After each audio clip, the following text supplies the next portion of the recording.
Hi, I'm Tracy Hackbarth, and I'm the principal here at Trinity.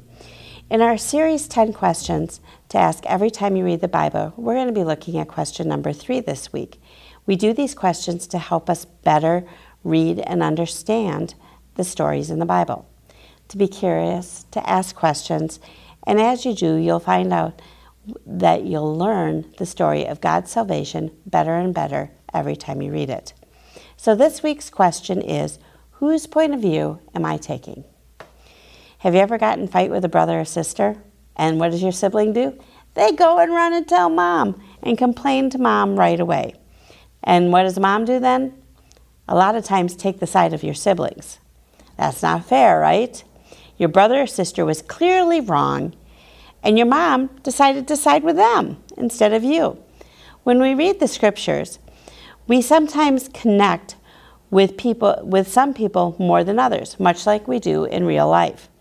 This reminds me of a story from the Bible. In Genesis 37, Joseph's story, one of my all-time favorites. And this story in question can help us understand whose point of view am I taking. So as we read Genesis 37, verses 3 to 8. Now Israel loved Joseph more than any of his other sons. Because he had been born in his old age, he made an ornate robe for him. When the brothers saw that their father loved him more than any of the others, they hated him and could not speak a kind word to him. Joseph had a dream, and when he told his brothers about the dream, they hated him even more, because he said, "Listen to this dream I have. We were binding sheaves of grain out in the field when suddenly my sheaf rose and stood upright, while your sheaves gathered around mine and bowed down to it." His brothers said to him, "Do you intend to reign over top of us? Will you actually rule us?" They hated him more and more because of the dream he had. Notice, his brothers really didn't like him very much.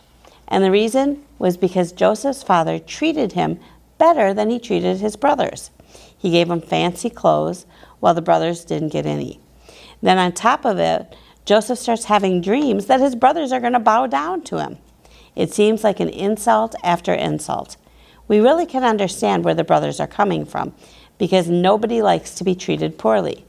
We can understand where Joseph is coming from because he didn't ask for the coat and he didn't ask for the dreams. They were just given to him. By understanding the points of view of the story, we can see who the enemy really is. And second, how God defeats that enemy. For Joseph's brother, the enemy was their father's favoritism and their sinful reaction to their father's favoritism. This enemy was defeated much later in the story when Joseph forgives his brothers and all the harm that they did to him when he was younger. Joseph's enemy was his brothers and their hatred for him. The enemy was defeated in the presence of God with him in every trouble he experienced throughout his life. And Joseph experienced a lot of troubles.